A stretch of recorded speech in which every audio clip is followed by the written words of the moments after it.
वदिष्यामि ऋतं वदिष्यामि सत्यं वदिष्यामि तन्माहमवतु तद्भक्तारमवतु अवतु माम् अवतु वक्तारम् ॐ शान्ति शान्ति शान्तिः।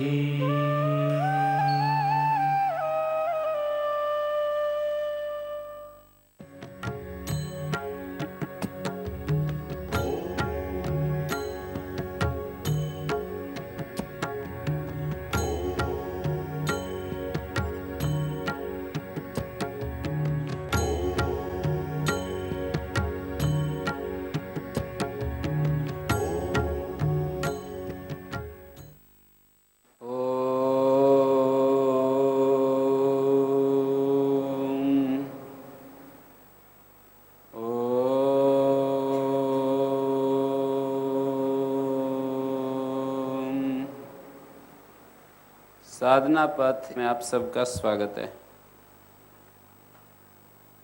कुछ प्रश्नोत्तर चल रहे थे।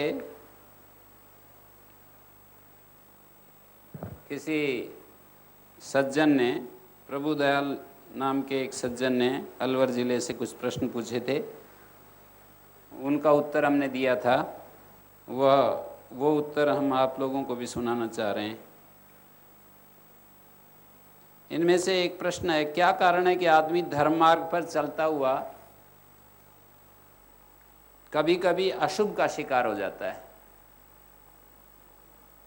कितने ही ऐसे लोग हैं जो दिल से पूरा प्रयास करते हैं कि अशुभ से बचें, किंतु फिर भी अशुभ में घिर ही जाते हैं, आखिर तो अशुभ के चक्कर में आ ही जाते हैं। ऐसा क्या कारण है? तो इस पर हमने लिखा था, थोड़ा सा फिर दोबारा पढ़ देते हैं। कल भी ये चर्चा हुई थी कि मनुष्येतर प्राणी स्वाभाविक रूप से जैसी उनकी स्थिति है उसके अनुसार चलते रहते हैं, स्वाभाविक रूप से चलते हैं वे। जैसे भूखे मर जाएंगे पर वो मांस नहीं खाएंगे। मनुष्येतर प्राणियों की स्थिति हमने बताई कि भूखे मर सकते हैं लेकिन वो मांस नहीं खाएंगे।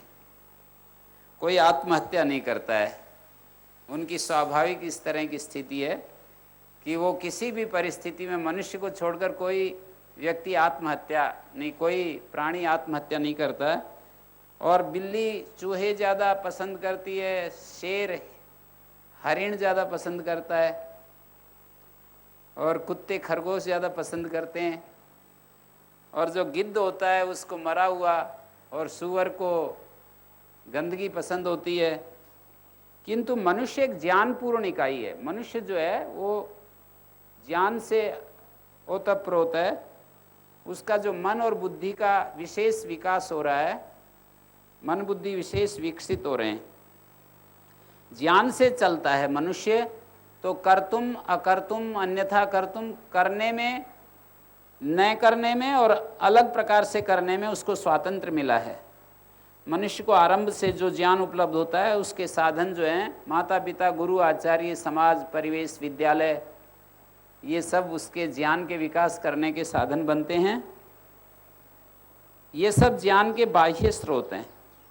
जीवन के आरंभ में मनुष्य का बच्चा परिवेश से सीखता है और अनुकरण से सीखता है, ट्रेनिंग से सीखता है कि उसको बताया जाता है ऐसे करो, ऐसे बैठो, ऐसे चलो, ऐसे उठो, उसको ट्रेनिंग दी जाती है। ट्रेनिंग से सीखता है, शासन और नियंत्रण से सीखता है, उसको कुछ कुछ चीज़ें उसको सिखाई जाती हैं। पाठ्य पुस्तकों से भी सीखता है। आगे चलकर यदि उसे ऐसे गुरु, आचार्य, शास्त्र मिल जाएं जो कि वो उससे अपनी सत्ता, वो उनसे अपनी सत्ता की गहराई में प्रवेश करना सीख ले, गुरु आचार्यों से अपने अस्तित्व की गहराई में प्रवेश करना यदि सीख ले, तो मनुष्य के भीतर भी सारे कर्तव्य, शुभ अशुभ का बोध कराने वाला जो सत्य ज्ञान, ईश्वरीय ज्ञान उपलब्ध है, उसके प्रकाश में वो स्वाधीनता, निर्भयता पूर्वक जी सकता है। स्वाधीनता और निर्भयता के साथ जी सकता है यदि उसको इस तरह के गुरु आचार्यों से संपर्क हो जाए जो उसको अंदर घुसने के लिए उसको राह दिखा दें कि इस रास्ते से अंदर घुसो। अपने अंदर घुसना भी एक बड़ी मुश्किल बात है, बड़ा कठिन काम है, पता ही नहीं है कि कैसे जाएं, तो अंदर कैसे जाएं, किस तरह से जाएं। तो गुरु आचार्य यदि उसको इस तरह के योग्य गुरु आचार्य मिल जाएं तो वो उसको बताते हैं कि भाई देखो, ऐसे अपनी सत्ता की गहराई में प्रवेश करो, वृत्तियों को रोको और शांत हो जाओ, नीरव हो जाओ, फील करो, अनुभव करो अपने आप को अंदर। तो ऐसे हमको धीरे धीरे करते करते हमारा ज्ञान बढ़ता जाएगा और हम अपनी अस्तित्व की जो अंतिम गहराई है वहाँ जब पहुँच जाते हैं तब उसको कहते हैं एनलाइटनमेंट, उसको कहते हैं कि आत्म साक्षात्कार, और उसको कहते हैं कि इसको समाधान हो गया, बस जो पाना था वो पा लिया। समुद्र की गहराई में जैसे चलते चलते और नीचे वो आ जाए, चलते चलते और भूमि आ जाए, तो अब और कहाँ जाएंगे। तो ऐसे ही यहाँ पर भी हमारे अस्तित्व की गहराई में यही स्थिति है। यदि सुयोग ना मिले तो जैसा भी बाह्य ज्ञान और परिवेश उसको मनुष्य को उपलब्ध होता है वैसा वो जीवन चलता रहता है। मनुष्य के बच्चे को परिवेश यदि सत्य, धर्म, न्याय का महत्व देने वाला मिलता है तो इन्हीं को महत्व देता है। यदि परिवेश उसको सराउंडिंग्स ऐसी मिलती हैं कि जिसमें सत्ता को, संपत्ति को, सम्मान को महत्व दिया जाता है तो उसके अंदर भी वैसी इच्छाएं जागृत होती हैं। बाल्यकाल से ही ऋषि कुल में कोई पैदा हुआ बच्चा है और वो ऋषियों के बीच में रह रहा है तो वो सहज रूप से उसी तरह का विकास होगा। बाल्यकाल से उसको पूरा माहौल इस तरह का मिल रहा है तो उसका विकास वैसा ही होगा, और उसको परिवेश दूसरे तरह का मिलता है। अब माँ बाप कितने ही हो, आज का तो परिवेश ऐसा है, माँ बाप कितने ही ऋषि टाइप के हों, वो जैसे इस गलियों में घूमने जाएगा बच्चा तो स्कूल में जाएगा और सड़कों पर जाएगा, सारा परिवेश एकदम से प्रतिकूल है, और उस स्थिति में उसके मन के ऊपर जो प्रभाव हैं बाहर से जो पड़ते हैं वो अलग टाइप के प्रभाव पड़ते हैं। तो इन्हीं संस्कारों के साथ बच्चा विकसित होता है जैसे उसको परिवेश से प्राप्त होते हैं। तो हमने ये बात रखी कि मनुष्य के भीतर सारे कर्तव्य कर्तव्य, शुभ अशुभ का बोध कराने वाला सत्य ज्ञान, ईश्वरीय ज्ञान उपलब्ध है, और उसके प्रकाश में वो स्वाधीनता, निर्भयता पूर्वक अपना जीवन जी सकता है। यदि ये सुयोग ना मिले उसको अंदर के अंदर प्रवेश करने का तो फिर क्या होगा, फिर तो गंदा पानी जैसा मिल रहा है उसी को, जैसे हम छोटे बच्चे थे तो प्यास से मरने लगते कभी जंगल में घूमते हुए और दूर दूर पानी नहीं मिलता था, तो कहीं जोहड़ वगैरह में बिल्कुल गंदा पानी, उसमें थोड़ी मिट्टी विट्टी डालकर और ऐसे करते कि ये बस अब साफ हो गया।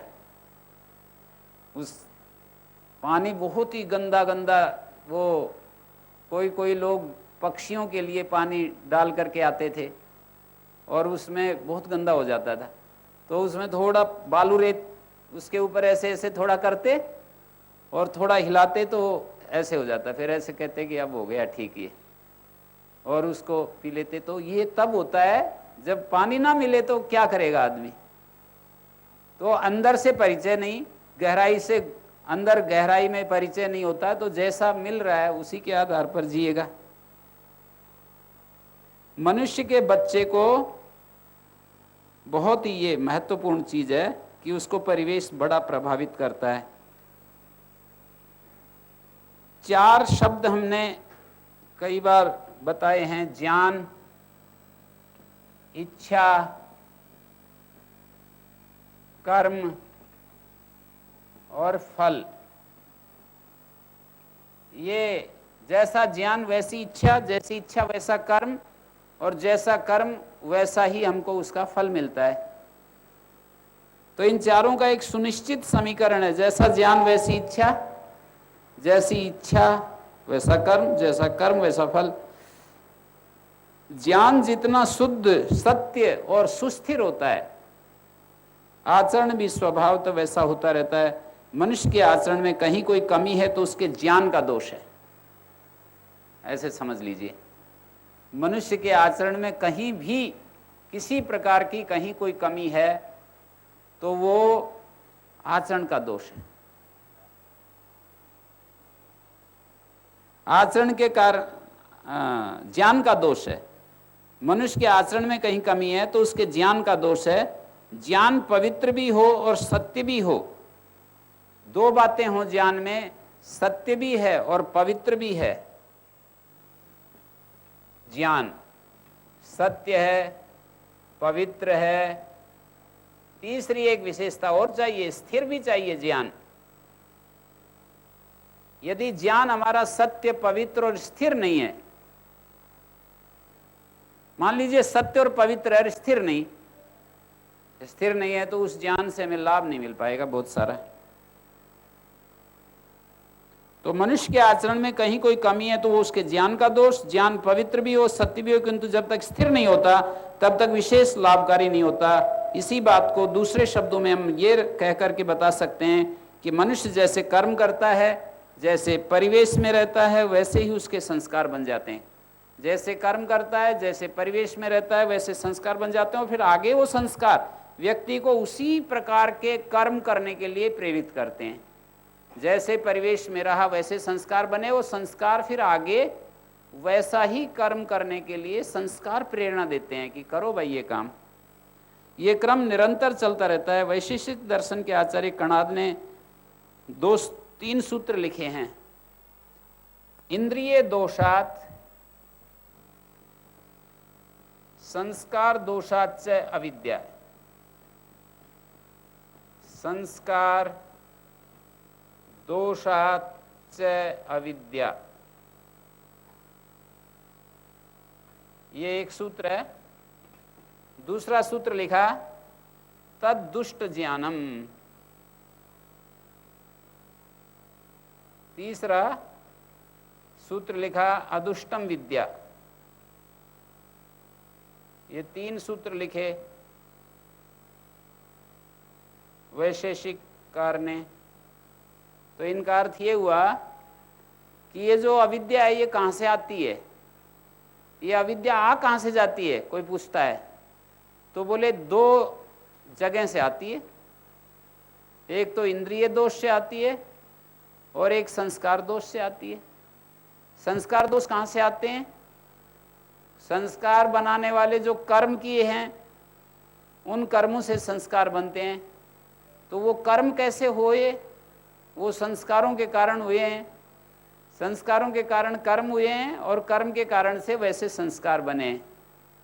कोई कहे कि ये तो इतरेतराश्रय दोष हो गया, एक दूसरे के ऊपर इंटरडिपेंडेंट समस्या बन गई। तो कहते नहीं, इतरेतराश्रय दोष नहीं है।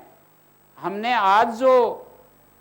आज जो हमारे कर्म हैं वो पहले वाले संस्कार के कारण है। कुछ नया भी मिलता है उसमें, पूरा का पूरा नहीं होता। नया परिवेश मिल गया, नए वातावरण, नए माता पिता, गुरुजन, ये सब भी मिलता है, पर पिछले वाले भी उसमें मिले रहते हैं। पिछले वाले संस्कार कैसे बने? उससे पहले वाले जो कर्म किए थे उससे संस्कार बने। पहले वाले कर्म कहाँ से आए थे? पहले संस्कार से। तो चेन है पूरी, पीछे से आ रही है। इंद्रिय दोषात संस्कार दोषात च अविद्या। जो इंद्रिय दोष के कारण, मानी हमारी इंद्रियों में जो आसक्तिपूर्ण जो मांग है इंद्रियों की, वही इंद्रियों का दोष है। चंचलतापूर्ण मांग हमारी इंद्रियों की, ये इंद्रिय दोष कहा जा रहा है। इंद्रिय दोषात संस्कार दोषात से, और संस्कार के दोष के कारण से अविद्या पैदा होती है हमारे अंदर। अविद्या का अर्थ है तद्दुष्ट ज्ञानम। इंद्रिय दोषात संस्कार दोषात से अविद्या तद्दुष्ट ज्ञानम। वो दुष्ट ज्ञान है। जो अविद्या है वो दुष्ट ज्ञान है, अदुष्टम विद्या। और जो विद्या है वो अदुष्ट है। दोष युक्त को दुष्ट कहते हैं और दोष रहित को अदुष्ट कहते हैं। तो जो विद्या है वो तो अदुष्ट है, दोष रहित है, और जो अविद्या है वो दोष युक्त है। इंद्रियों का विषय के साथ आसक्तिपूर्ण संबंध से और किसी पुराने संस्कार के दोष से इंद्रियों का विषयों के साथ जो आसक्तिपूर्ण संबंध है उससे अविद्या पैदा होती है, और किसी पुराने संस्कार से भी अविद्या पैदा होती है। दो हेतु दिए हैं। वर्तमान काल में जो इंद्रियों का आसक्तिपूर्ण संबंध होता रहता है उससे एक गलत संस्कार नया चालू हो सकता है। थोड़ा भूल कर दी, गाड़ी जो है चला रहे थे, ड्राइव कर रहे थे, और थोड़ा झपकी आ गई, थोड़ी नींद आ गई, कुछ भी हुआ तो गाड़ी जो है सरक गई, इधर रास्ते से इस तरफ सरक गई, पटरी से नीचे उतर गई। तो ऐसे जो है वर्तमान काल में जो हमारी इंद्रियां, पांचों इंद्रियां और मन हमारा, छहों इंद्रियां अपना अपना काम करती रहती हैं, तो वर्तमान काल में तो ये इंद्रिय दोष वाली बात लागू होगी। वर्तमान काल में कहीं हम स्लिप हो गए, प्रमाद कर बैठे और रास्ते से उतर गई, पटरी से उतर गई गाड़ी, तो इंद्रिय दोष हो गया। और पिछले वाला कोई गलत संस्कार आ रहा है हमारे अंदर, वर्तमान में तो चल रहे हैं सावधानी से, लेकिन पिछला संस्कार इतना जोर मारा कि वो हावी हो गया हमारे ऊपर। अंदर ही अंदर संस्कार जो है वो उद्बुद्ध हो गया, जागृत हो गया, और वो हमारे को बेबस कर दिया उसने। किसी पुराने संस्कार के दोष से व्यक्ति में अविद्या के रूप में दुष्ट ज्ञान पैदा हो जाता है, और उससे अशुभ की श्रृंखला आगे बढ़ने लगती है। इन्होंने पूछा था ना कि आदमी न चाहते हुए भी कैसे क्या हो जाता है, ये उसका उत्तर दे रहा हूं। इन अशुभ संस्कारों का नाश करने के लिए क्या करना पड़ता है? अशुभ संस्कारों को नष्ट करने के लिए क्या करना होता है?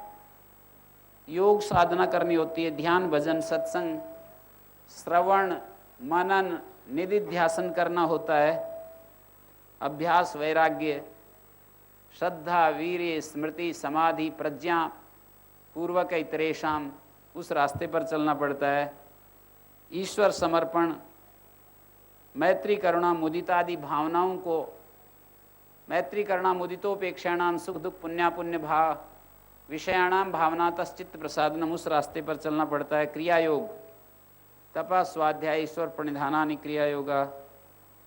सुख और दुख के कारणों की खोज करनी पड़ती है हमारे को, कि सुख के कारण क्या है, दुख के कारण क्या है, ये खोज करनी पड़ती है हमारे को। सुख के कारण और दुख के कारण, दुख नाश और दुख नाश के उपायों को अपनाया जाता है। दुख नाश को और उसके उपायों को अपनाया जाता है। योग मार्ग को कठिन इसलिए बतलाया कि अज्ञान का जब तक पूर्ण रूपेण अंत नहीं हो जाता तब तक धैर्य और स्थिरता पूर्वक किसी भी परिस्थिति में बिना निराश हुए निरंतर चलना होता है।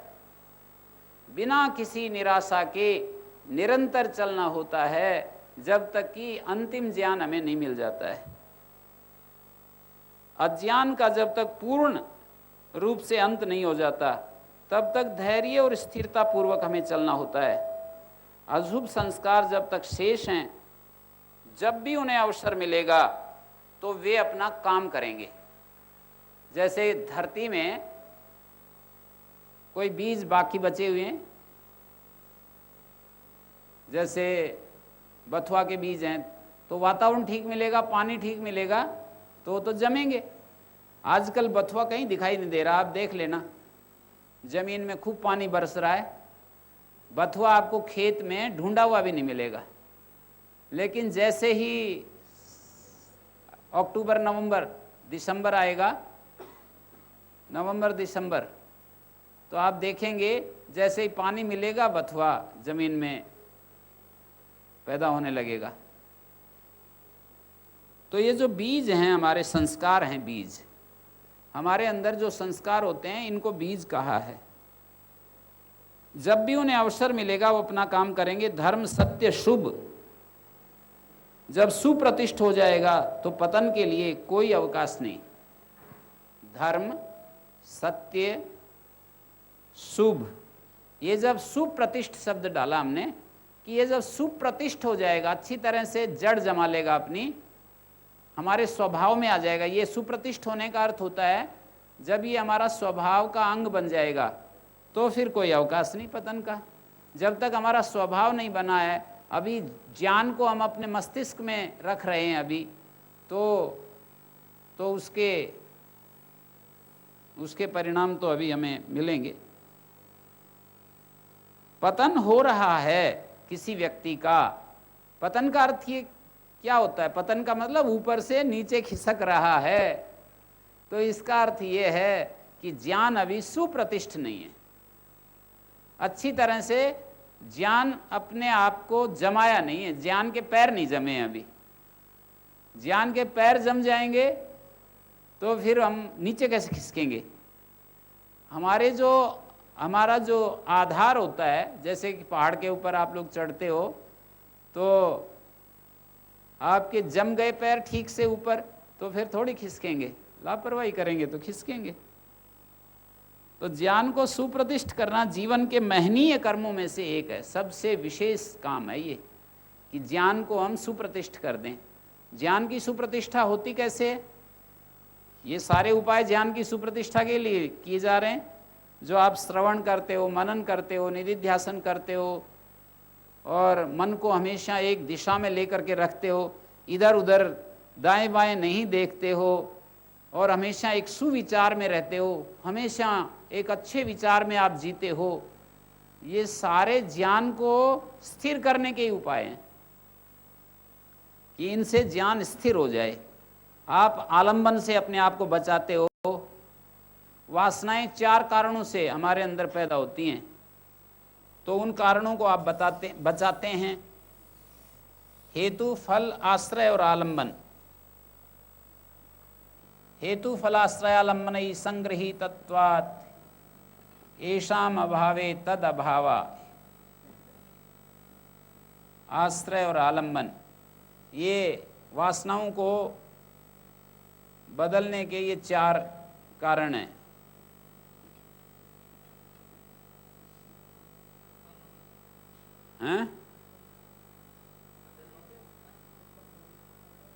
वासनाओं को समाप्त करने के, वासनाओं को बदलना, वासनाओं को समाप्त करना, हेतु, फल, आश्रय और आलंबन, ये 4 हैं।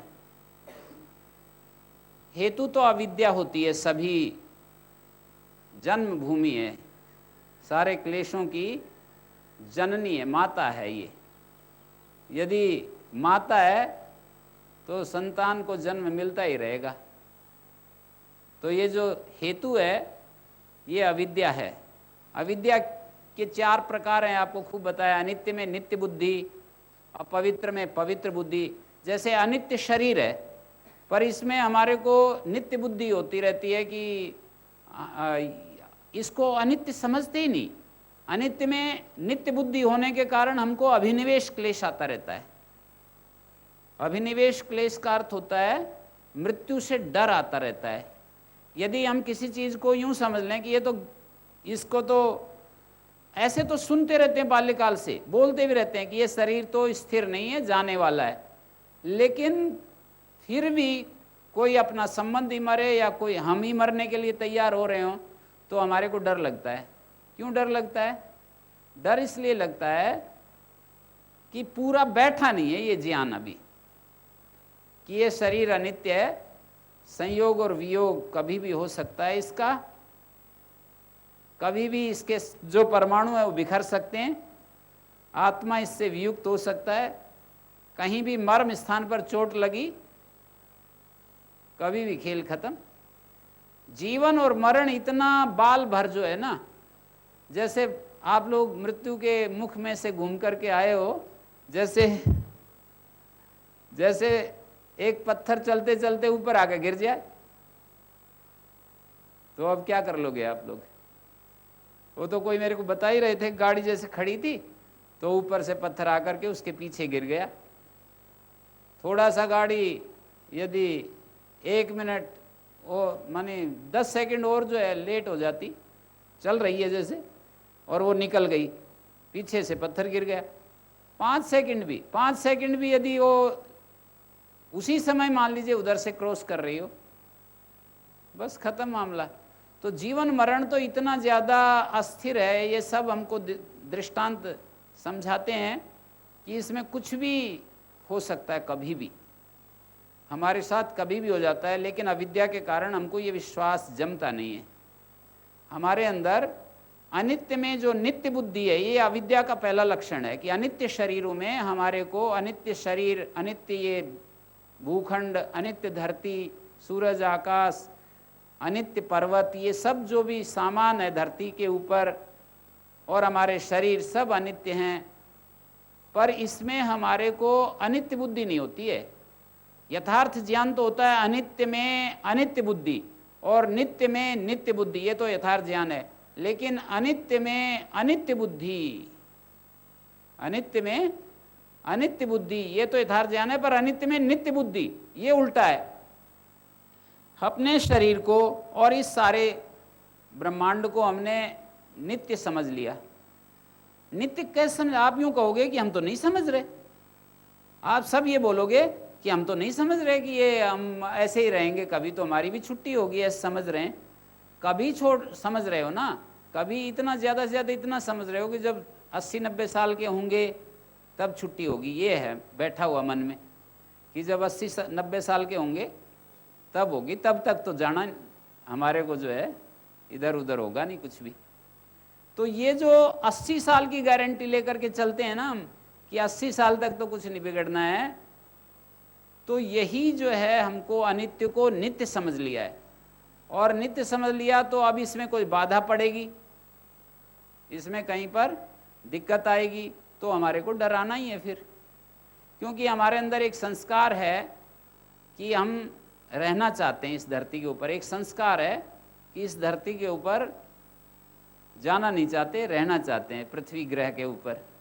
तो पृथ्वी ग्रह के ऊपर जब रहना चाहेंगे तो फिर हमारे को जब कोई धक्का देगा कि अब पृथ्वी ग्रह को छोड़ो, तो डर तो आएगा फिर।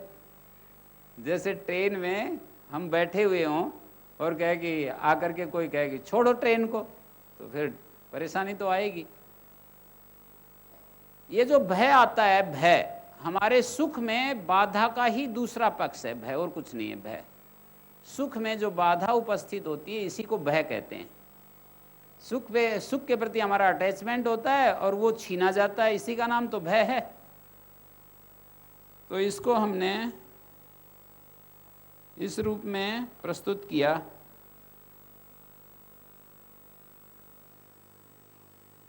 कि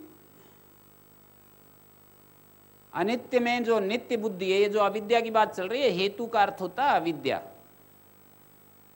उधर से वैसे इसका अर्थ किया जाता है, पर हेतु का अर्थ मैं बता रहा हूं। अनित्य में नित्य बुद्धि, शरीर अनित्य है, धरती सूरज चांद अनित्य है, लेकिन हमारे को सारी जिंदगी का नहीं तो हमारी मरण पर्यंत, नहीं तो क्या कहते हैं पूरा सृष्टि के अंत तक, नहीं तो कम से कम इतना तो रहता ही है कि भाई 80-90 साल तक हमारा तो गारंटी ले रखी है, फैक्ट्री से गारंटी दे रखी है कि 80-90 साल तक तुम्हारी गाड़ी की कुछ नहीं बिगड़ना है।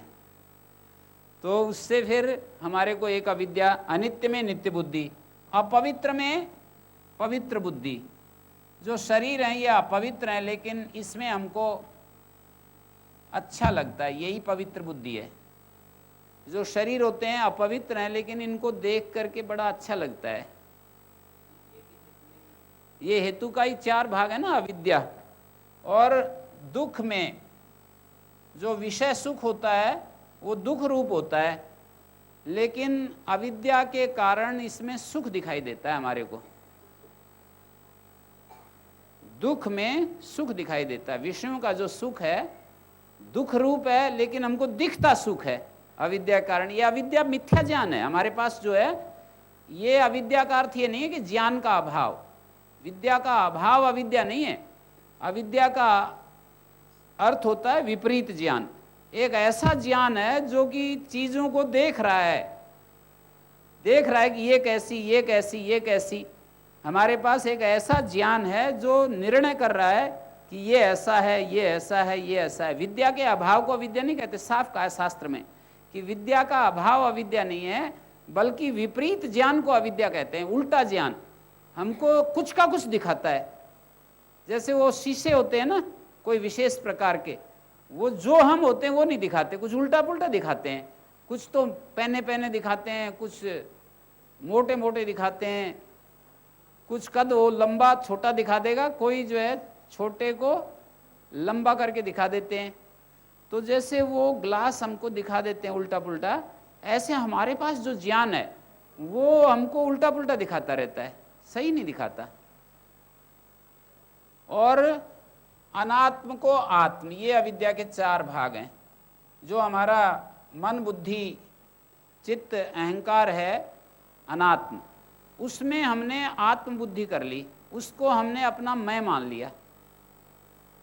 जो अनात्म है दृक् दर्शन शक्त्यो एकात्मता, मानी बुद्धि में आए हुए जितने भी धर्म हैं उसका चैतन्य के साथ एक होना, ये है अस्मिता क्लेश। लेकिन ये इसका जो कारण है वो क्या है? हमारे अंदर जो अनात्म है, अनात्म जो हमारे सामने अनात्म है, उसमें हमको आत्मा के रूप में वो दिखाई देता है। जैसे ये मकान आदि, हमारा शरीर आदि, ये आत्मा नहीं है, लेकिन यही हमको आत्मा दिखाई देता है। तो इसके कारण से ये सारा चक्र घूम रहा है, इसमें हमारी आसक्ति है। शरीर के जो जाति आयु भोग को फल कहा है यहाँ पर, या जो भोग की जो स्मृति है उसको फल कहा है। चित्त अविद्यायुक्त जो चित्त है वो आश्रय है, और जो आलंबन है, विषय के जो आलंबन है जिनके कारण से हमारी इंद्रियां मन सक्रिय होता है, उसको आलंबन कहते हैं। एक एक विषय का एक एक आलंबन है। जैसे गुस्से का आलंबन, कोई अहंकार हमारे सामने दिखाए अपना, कोई आदमी हमारे को नीचा दिखाए, कोई हमारे को अपमानित करे, कोई हमारी वस्तु चुरा ले, कोई हमारे को बुरा भला कहे, तो ये सारे आलंबन है क्रोध के। ऐसे ही यौवन आलंबन होता है काम का, ऐसे ही सामान वस्तु ये सब चीज़ें हमारे सामने बातें करें बहुत ज़्यादा इसकी, तो वो लोभ का आलंबन बन जाती हैं। अविद्या फल, जो जाति आयु भोग फल होते हैं हमको जो मिलते हैं कर्मों के द्वारा, जाति के रूप में, आयु के रूप में, भोग के रूप में, वो फल हैं। इनसे वासनाएं संग्रहित होती हैं, और इनको एक एक को यदि हम ठीक कर दें तो वासनाएं तिरोहित हो जाती हैं, हमारी वासनाएं समाप्त हो जाती हैं। आश्रय का मतलब हमारा जो चित्त है, अविद्या युक्त जो चित्त है, अज्ञान युक्त जो चित्त है, उसको आश्रय कहा है। आश्रय में ही तो वासनाएं ठहरती हैं जाकर के रख। वासनाओं का आधार तो चित्त है, पर वो अविद्या युक्त। तो इस तरह से हमारा ज्ञान जब सुप्रतिष्ठ हो जाता है, हमारा ज्ञान जब स्थिर हो जाता है, तो फिर पतन का कोई शेष नहीं है। और ज्ञान जब तक सुप्रतिष्ठ नहीं होगा तो भाई नीचे खिसकेंगे हम। तो जैसा ऊपर थोड़ा सा खींच करके ऐसा देखें कोई ऊंची सी दीवार को, और एक लंबे हो जाएं थोड़ा सा कद हमारा, दीवार यहाँ तक आती हो तो हमको आराम से ऐसे देखते रहेंगे। और जैसे हमने थोड़ा सा ऐसे करके देखा तो फिर कब तक ऐसे करते रहेंगे, कब तक उचकते रहेंगे, नीचे वापस आना ही पड़ता है। तो ज्ञान को प्रतिष्ठित करने के लिए हमें ये सब करना है, समझना है। और धारणा ध्यान समाधि क्रिया योग अभ्यास वैराग्य श्रवण मनन निधिध्यासन, ये सारे उपाय करने होते हैं। एक प्रश्न इन्होंने किया है, आत्महत्या की घोर निंदा करने वाले भी कभी कभी आत्महत्या कैसे कर लेते हैं? आत्महत्या आदमी कर लेता है, ये कैसे हो जाती है? जैसे आप लोग ये यूं प्रश्न कर रहे हैं कि जैसे हमको आत्महत्या के बारे में अच्छा से पता है कि आत्महत्या अच्छी चीज़ नहीं है। अच्छी क्या है कि जैसे मेरे को अब ये समझ में आता है कि जितना भी ये जो दृश्य जगत है, इसके अलावा अदृश्य जगत भी है। ये जो शरीर हमको दिखाई देते हैं ये तो दृश्य हैं, इनके अलावा नरक योनि और स्वर्ग योनि नाम की भी एक एक लोक विशेष है, मानी योनि विशेष है, स्वर्ग योनि और नरक योनि। तो स्वर्ग में तो सुख ही सुख है और नरक में ऐसा दुख ही दुख है। आत्महत्या करने वालों को नरक मिलता है, ऐसा वो समझते हैं आत्महत्या करने वाले, कि जैसे अब जो समस्या आ रही है इसको एक तरफ करो, बाद की बाद में देखेंगे।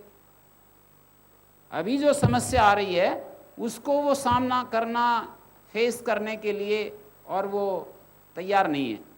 वर्तमान समस्या को फेस नहीं कर पा रहे हैं, इसीलिए तो मरते हैं। वर्तमान समस्या को फेस न करना समाधान नहीं है, उनको ऐसी जगह में भेजना वो एक विधान है। वो विधान उनको ऐसी जगह ले जाता है कि वो हिल भी नहीं सकते और महाकष्ट जैसे उनके ऊपर डाल दिया जाता है। अभी तो जैसे उन्होंने हत्या कर ली, उनका स्वातंत्र है, लेकिन नरक में स्वातंत्र नहीं होता है।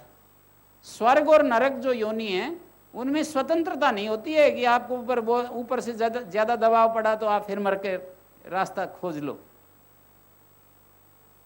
जैसे आप इतना ही समझ लो कि जैसे पशु है, अब पशु को कितना बड़े उसके सिर में कीड़े पड़ जाते हैं, कभी कभी कैंसर हो जाए तो वो आत्महत्या नहीं कर सकती। अब मनुष्य तो कर सकता है आत्महत्या, पर पशु के सिर में कीड़े पड़ गए तो वो इतना बिलखता है। कई उदाहरण ऐसे हैं कि वो चिल्लाता है, बिलखता है, बहुत ज़्यादा वो परेशान होता है।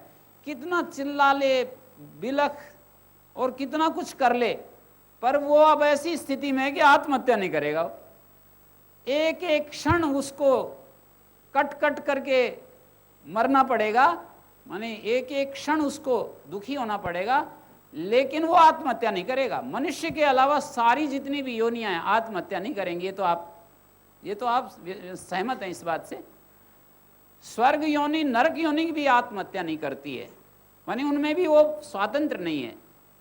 स्वर्ग योनि में सुख भोगने के लिए हमको दिया हुआ है पूरा स्वातंत्र कि भोगो सुख, और नरक योनि में दुख भोग का स्वातंत्र दिया है। मान लीजिए कोई हमको इस तरह की योनि ना भी मिली, ये डिबेटेबल है ये कि भाई स्वर्ग योनि और नरक योनि जो है, कुछ लोग नहीं भी मानते हैं, स्वामी दयानंद जैसे, इसके अलावा कि जो भी योनि है सब इस धरती के ऊपर ही है, इसके अलावा कोई योनि वगैरह नहीं।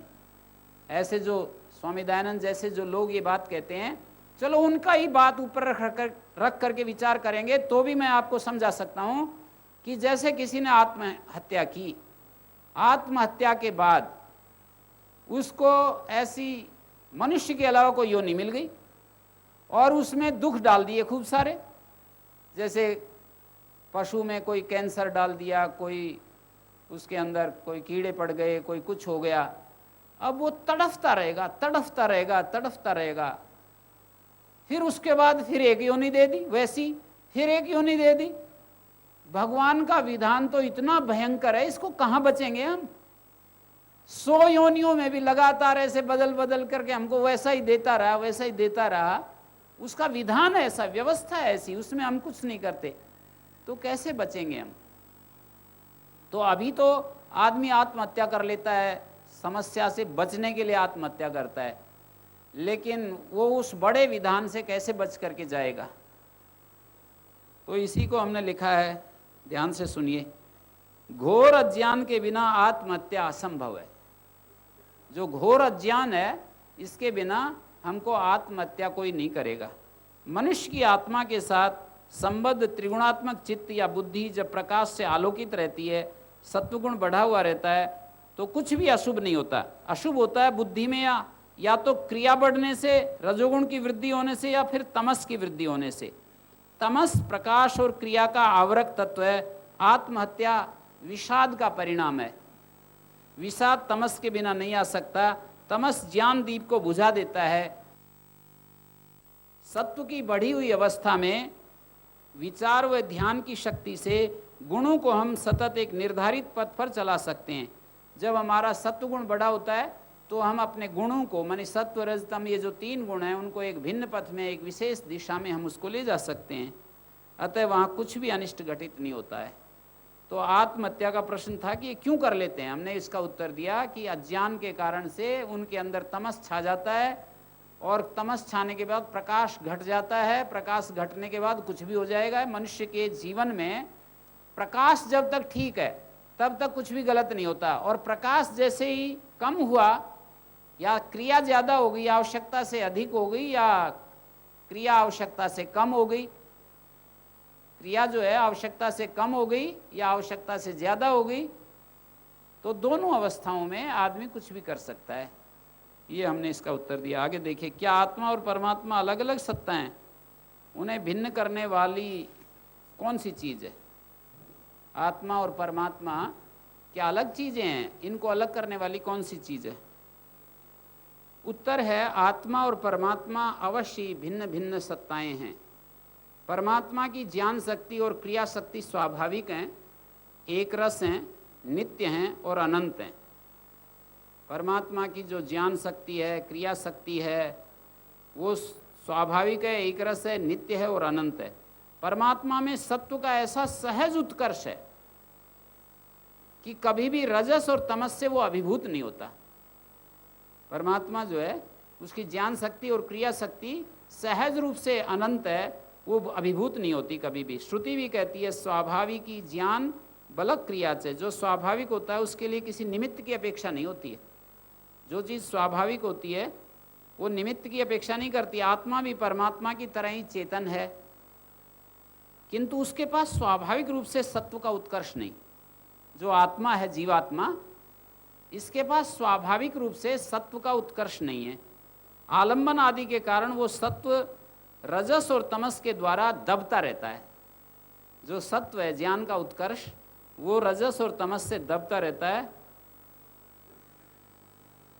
पहली बात तो सामान्य स्थिति में जीव का उतना सत्व का उत्कर्ष है ही नहीं और हो भी नहीं सकता, किंतु कभी सत्व की स्थिति प्राप्त हो भी जाती है तो वो स्थिर नहीं होती।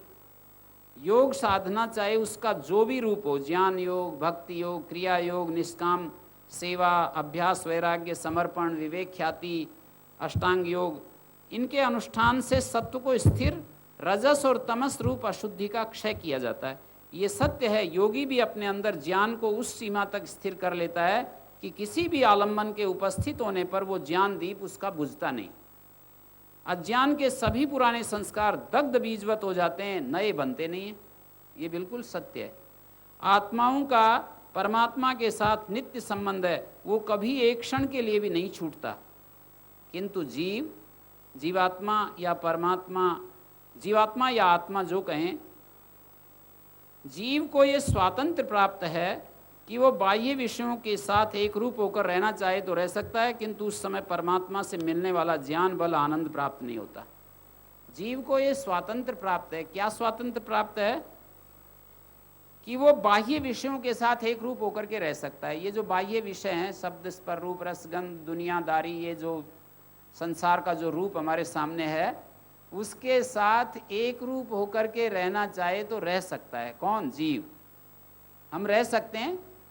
हम देखते रहें किसी पेड़ को तो परमात्मा मना थोड़ी करेगा, क्यों देख रहा है। हम किसी भोजन का रस लेते रहें, परमात्मा मना नहीं करेगा। उसका एक विधान है, कानून है, नियम है, उसने बना रखे हैं नियम, ऐसा करोगे तो ऐसा होगा। अंदर प्रेरणा जरूर देता रहता है हमारे ज्ञान। हम यदि विचार का कोलाहल हमारे अंदर नहीं है तो उसको हम सुन सकते हैं, प्रेरणा जरूर देता है, हमेशा देता है। लेकिन हम नहीं सुनते तो वो ऐसे ज़बरदस्ती, उसको कोई परेशानी नहीं है उसको। हम उसकी बात नहीं मानेंगे तो जैसे माता पिता को, गुरुजनों को परेशानी हो जाती है, उसको कुछ परेशानी नहीं होती है। ये बड़ी एक विशेष बात है कि माता पिता, गुरुजनों को तो परेशानी हो जाती है बात ना माने तो, पर परमात्मा की बात यदि वो प्रेरणा देता है और हम उसकी बात माने नहीं तो कहते हैं ठीक है, अब आपके ऊपर है, अब आप जैसा करोगे वैसा भोगोगे। एक व्यवस्था दे रखी है, हमने बात नहीं मानी और हमने अपनी मनचाही की तो कर लो भाई, पर फल देते समय जो है वो एक व्यवस्था है। वो भी उसको ऐसे कुछ करना थोड़ी पड़ता है कि ये इसने ऐसा किया है तो मुझे ऐसा देना पड़ेगा, ऐसा करे तो ऐसा देना पड़ेगा, ऐसा कुछ नहीं है। वो अपने आप एक व्यवस्था है और उसके तहत ऑटोमेटिक ये मशीन है सारी। ये समझ लो, ये सृष्टि ऐसी ऑटोमेटिक मशीन है कि सब कुछ अपने आप रिकॉर्ड होता रहता है, सब जिसको जितना मिलना चाहिए वो मिलता रहता है और एकदम सहज रूप से पूर्ण एक्यूरेसी में चलता रहता है। कहीं भी कहीं मिस्टेक नहीं होती है, कहीं कोई गलती नहीं, कहीं फॉल्ट नहीं, कुछ नहीं। तो परमात्मा की तरह हम ज्ञानी बनकर जीने के लिए बाह्य विषयों से मिलने वाले क्षणिक ऐन्द्रिक सुखों में उदासीनता धारण करनी होती है। मानिए हमारे अंदर ये सामर्थ्य है कि हम बाह्य विषयों के साथ एक रूप होकर के रहें या अपने अंदरवासी अंदर रहने वाले परमात्मा के साथ एक रूप होकर के रहें। परमात्मा से मिलने वाला ज्ञान बल आनंद नहीं प्राप्त होता है जब हम बाहर से जुड़ जाते हैं, और अंदर से जुड़ जाते हैं तो बस ठीक है, आनंद ही आनंद है। जो लोग ये दो काम कर पाते हैं, क्या दो काम कर लेंगे तो परमात्मा का आनंद मिल जाएगा। बाहर के प्रति तटस्थता, किसी का प्रश्न हो तो तैयार हो जाओ। बाहर के प्रति तटस्थता, उदासीनता, एक काम। और दूसरा काम है, इसी को वैराग्य भी कहते हैं भाई। बाहर के प्रति तटस्थता, उदासीनता और वैराग्य, ये तो एक काम हुआ। और दूसरा काम, अपने भीतर दृढ़ स्थिति, अपने भीतर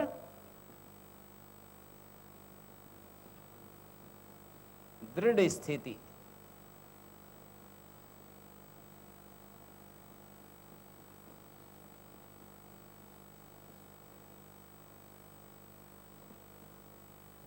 ये दो काम, बाहर के प्रति उदासीनता और अपने अंदर जो है दृढ़ स्थिति, ये दो काम जो कर लेते हैं वो फिर सर्वदा दुख मुक्त रहते हैं। उनको कोई कष्ट नहीं है, कोई आपत्ति नहीं, कोई दिक्कत नहीं उनकी।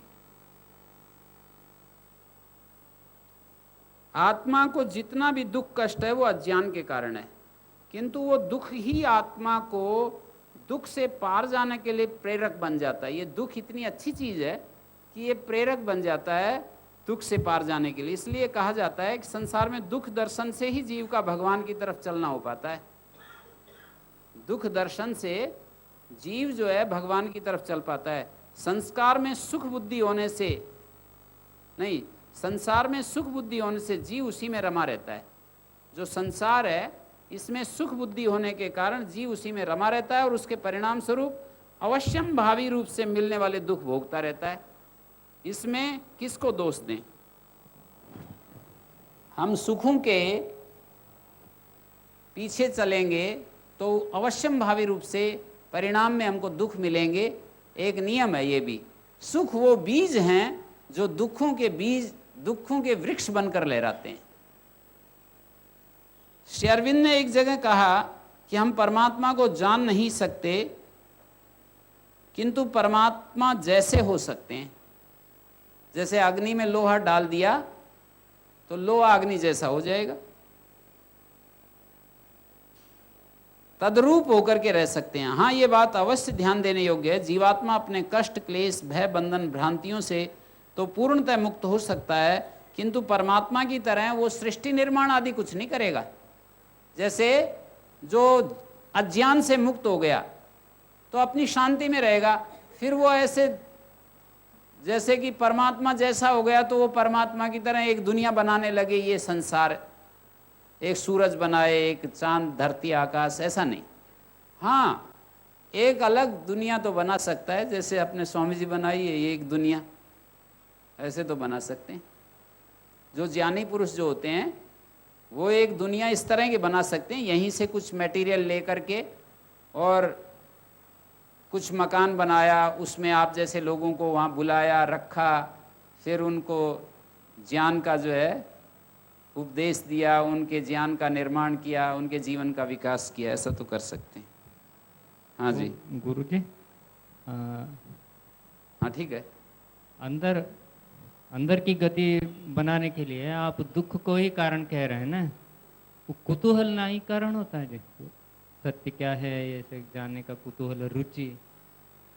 हाँ वो भी एक कारण होता है, पर वो भी एक कारण होता है यदि उसको ज्ञान की भूख हो कि सृष्टि क्या है, मेरे अंदर जो आत्मा के, जो शास्त्रकारी आत्मा के बारे में कहते हैं इतना ज़्यादा, तो मुझे इसका प्रत्यक्ष करके देखना है कि ये आत्मा क्या चीज़ है, तो ये भी कारण हो सकती है। लेकिन बहुत ही ज़्यादा जब हम बाहर की चीज़ों में रमे हुए हैं तो उधर हमारी प्रवृत्ति नहीं होती है।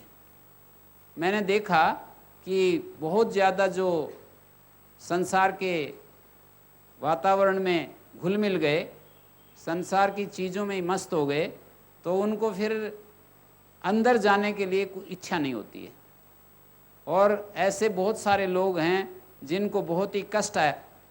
ये जो महान पुरुष हैं, बहुत सारे जो उदाहरण हैं, उनकी शुरुआती दौर में, जैसे स्वामी दयानंद चाचा की और बहन की मृत्यु से बहुत दुखी हुए, और वो उनके जीवन में आता है, स्वयं उनकी हस्तलिखित जीवनी में आता है कि मुझे बहुत ही कष्ट हुआ और मैं सोचता रहा कि ये क्या कुछ है, कैसे क्या हो रहा है। एक समय तो वो रोए नहीं, बिल्कुल चाचा की मृत्यु पर रोए नहीं, बहुत अच्छा उनसे लगाव था, बहुत स्नेह था, तो वो अंदर अंदर सोचते रहे कि ये क्या हो गया। उनके मन में ऐसा झटका लगा कि ये हो क्या गया, और ये क्या चीज़ है मृत्यु, कैसे इससे छुटकारा पाया जा सकता है, कोई रास्ता भी है क्या ये। तो इस तरह से जो दुख आता है, बहुत सारे उदाहरण है मेरे सामने कि दुख जो है, दुख ने रास्ता दे दिया है, दुख ने व्यक्ति को आगे बढ़ा दिया खोज करने के लिए, दुख मुक्त होने के लिए प्रेरित कर दिया। वो भी है जो आप बोल रहे हैं। हाँ जी, और किसी का कोई प्रश्न हो तो पूछिएगा। प्रणाम गुरुजी। जैसा आत्मा के जो गुण बताए जाते हैं, इच्छा, प्रयत्न, राग, द्वेष, ज्ञान और सुख दुख, उसमें दुख और द्वेष जब आत्मा का स्वाभाविक गुण है तो उससे निवृत्ति की बात क्यों करते हैं? देखिए, द्वेष का अर्थ जो विद्यापूर्वक द्वेष है वो तो होना ही चाहिए। ज्ञानपूर्वक द्वेष जो है वो तो अच्छी बात है कि हम जो है कष्ट आ रहा है तो उससे हम निवृत्त हो रहे हैं, तो दुख जो है उससे हम हटना चाहते हैं, ये स्वाभाविक उसका गुण है। पर ज्ञान के साथ है ना ये इच्छा, द्वेष, प्रयत्न, सुख दुख, ज्ञान। देखिए, इच्छा, द्वेष, प्रयत्न, सुख दुख, ज्ञान। आत्मा जहां है, ये 6 चीजें हमको देखने को मिलती हैं। आत्मा जहां पर भी है, जिस शरीर में भी है, ये 6 चीजें हमको देखने के लिए मिलती हैं। तो इनका प्रश्न ये है, इच्छा, द्वेष, इसके अंदर द्वेष एक शब्द आया। द्वेष का अर्थ होता है दुख से निवृत्ति, दुख से हम हटना चाहते हैं। द्वेष अप्रीतो, पाणिनि महाराज ने भी इसका अर्थ किया है, द्वेष शब्द का अर्थ किया है कि जो अप्रीति है उसको द्वेष कहते हैं। तो अप्रीति किससे है? आत्मा की। सुख से तो अप्रीति है नहीं, दुख से ही अप्रीति है। सुख के लिए तो इच्छा और प्रयत्न चलते रहते हैं और दुख से द्वेष चलता रहता है। आत्मा कहाँ से हटता है? दुख से हटता है। पर एक इसमें ज्ञान शब्द भी आया। जितना ज्ञान होता है उसके अनुसार उसमें दुख दिखता है और उससे फिर वो हटता है। यदि ज्ञान थोड़ा है तो उसको दुख भी कुछ अलग प्रकार का दिखेगा। ज्ञान जो है पूर्ण होने के बाद ही ठीक ठीक दिखेगा कि इन चीज़ों में दुख है और इनमें सुख है, और फिर वो आत्मा उससे हट पाएगा। तो हम सत्संग के द्वारा, शास्त्र के द्वारा, गुरुजनों के द्वारा, हम अपने ध्यान आदि के द्वारा अपने ज्ञान को निर्मल करने की कोशिश कर रहे हैं, इच्छा करते हैं कि हमारा ज्ञान निर्मल हो। और इच्छा भी तभी होती है जितना ज्ञान है उसके अनुसार। हमारे पास जो ज्ञान होता है उसके अनुसार, क्योंकि ज्ञान, इच्छा के लिए ज्ञान का एक विषय चाहिए, ज्ञेय जिसको कहते हैं। इच्छा के लिए ज्ञान का एक विषय चाहिए, और जितना ज्ञान होता है उसके अनुसार हम प्रयत्न करते हैं, उसके अनुसार ही हम किसी चीज़ से हटना चाहते हैं। तो ऐसी परिस्थिति में हम अपने ज्ञान को हमें बढ़ाना चाहिए, जिससे कि हमारे को ठीक ठीक दुख दिखाई दे और ठीक ठीक हमारे को सुख दिखाई दे। इन दोनों का विश्लेषण हम कर सकें, क्योंकि जीव की मांग है सुख और दुख।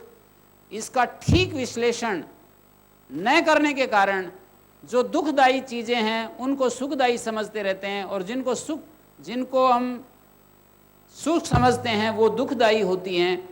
और इसलिए हमारा जो प्रयत्न होता है, जिसको सुखदायी समझ लिया उसको तो पाने के लिए प्रयत्न होगा, और जिसको दुखदायी समझ लिया उसको छोड़ने के लिए प्रयत्न होगा।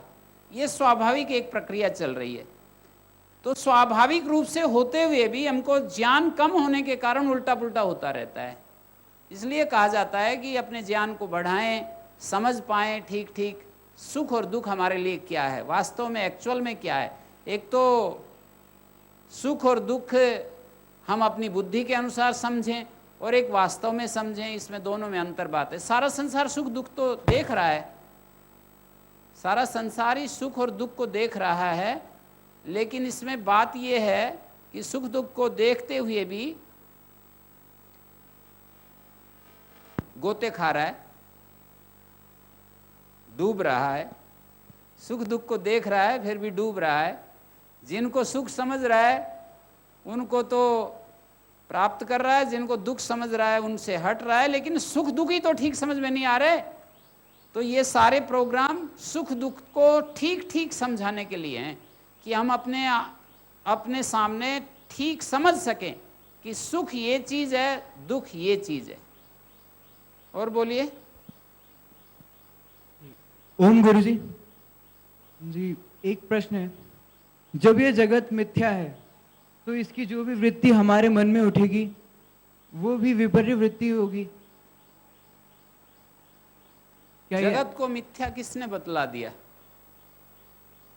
जगत को मिथ्या किसी ने बतला दिया, उसके आधार पर आप बोल रहे हैं, या आपको ऐसा अनुभव हो रहा है कि जगत मिथ्या है? मतलब आपको ये अनुभव हो रहा है कि ये जगत मिथ्या है, या किसी की कोई सुनी हुई बात है उसके आधार को लेकर के आप बोल रहे हैं कि ये जगत मिथ्या है? किसी की सुनी हुई बात को, सुनी हुई बात के आधार पर। तो सुनी हुई बात तो सच भी हो सकती है, झूठ भी हो सकती है। आपका एक्सपीरियंस यदि हो ऐसा तो उसके ऊपर विचार किया जा सकता है। मैं ये कहूँगा कि जगत तो ठीक है, जैसा है वैसा है, इसमें इसको हम सच्चा कह रहे हैं ना मिथ्या कह रहे हैं। हम ये भी नहीं कह रहे इसको कि ये सच्चा है, हम ये भी नहीं कह रहे कि ये मिथ्या है। जो है। मानी इसमें हम प्यास लगती है तो पानी पीते हैं, हमारे को भोजन की इच्छा होती है तो भोजन कर लेते हैं, सोने की इच्छा होती है तो नींद ले लेते हैं, बात करने की इच्छा होती है तो बात करते हैं। सारे काम काज व्यवहार जैसे जैसे समय पर हमें प्रकृति की तरफ से हमें प्रेरणा मिलती है, या प्रकृति कुदरत की तरफ से मांग होती है, तो उस तरह से हम करते रहते हैं। पर ये हर क्षण स्थिर नहीं रहता, तो ये सत्य नहीं हुआ। हाँ ठीक है, हर क्षण स्थिर नहीं है, ये बात तो ठीक है। हर क्षण चेंजेबल है, बदल रहा है। ये तो बदल रहा है तो इसको स्वीकार करेंगे कि ये बदल रहा है, ठीक है, इसका ऐसा नेचर है, स्वभाव है, हर क्षण बदल रहा है ये। पर इस बदलने के कारण से क्या समस्या बन रही है वो बताइए। यदि ये बदल रहा है, हर क्षण बदल रहा है, तो इसमें हमें समस्या क्या बन रही है वो हम उस पर विचार करेंगे। जैसे पानी बह रहा है और बहता हुआ समुद्र की तरफ जा रहा है, और हर क्षण नया पानी आ रहा है, जो पानी हमारे सामने है वो तो है नहीं, दूसरा नया नया आ रहा है, तो इससे हमारे को समस्या क्या बनेगी। जो समस्या बने उस पर आप विचार कीजिए, उस पर हम भी सोचेंगे कि ये। हाँ हाँ बोलिए बोलिए, कोई नहीं, बोलो। योग दर्शन में लिखा है कि असंप्रज्ञात समाधि में भी कुछ संस्कार शेष रह जाते हैं। असंप्रज्ञात समाधि में भी हाँ जी। संस्कार शेष रह जाते हैं। प्रारंभ में जब हम पहले ही समय, जैसे ही हमारी असंप्रज्ञात समाधि लग रही है, माने वृत्ति रहित हो रहे हैं, तो उस समय वृत्ति रहित तो होते हैं पर संस्कार खत्म नहीं होते हैं प्रारंभ में। लेकिन लंबे समय तक हम इस तरह से निरंतर इस स्थिति में, साधना की स्थिति में चलेंगे तो संस्कार खत्म होंगे। और मैं योग दर्शन के एक सूत्र लिख रहा हूं, पहले पाद में आता है व्याधि स्त्यान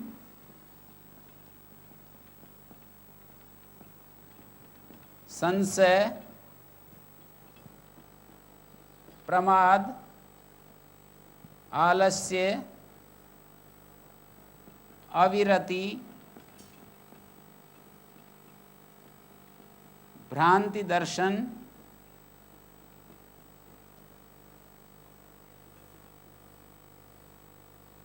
अलब्ध भूमिकत्व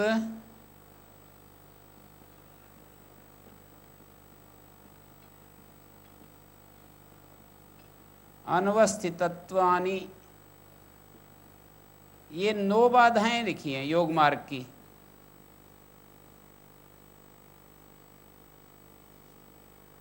योग मार्ग की चित्त विक्षेपास्ते अंतराया, ये योग मार्ग की 9 बाधाएं मैंने लिखी है। ये सूत्र आपने याद कर रखा है।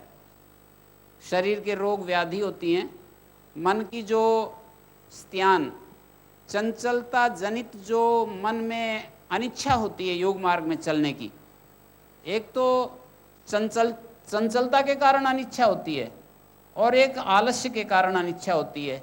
योग मार्ग में हम योग साधना में नहीं चलना चाहते हैं आलस्य भारीपन के कारण, और एक चंचलता के कारण, एक मन के प्रमाद के कारण, एक संशय के कारण, जो हमारे मन में संशय आते रहते हैं कि पता नहीं ये सब कुछ है या नहीं है, क्या है, इस तरह की जो बात हमारे मन में आती रहती है, संशय हमारे मन में आते रहते हैं, इससे हम नहीं चल पाते हैं। विषयों का जो बहुत ही ज़्यादा हमारा लगाव है विषयों के साथ, शब्द स्पर्श रूप रस गंध सत्ता संपत्ति सम्मान आदि जितने भी ये विषय हैं, उनके प्रति हमारा विशेष करके इंद्रिय विषय से यहाँ पर है, जो इंद्रिय विषय हैं हमारे, उनके प्रति जो लगाव है, उस लगाव के कारण से हम योग मार्ग में नहीं चल पाते हैं।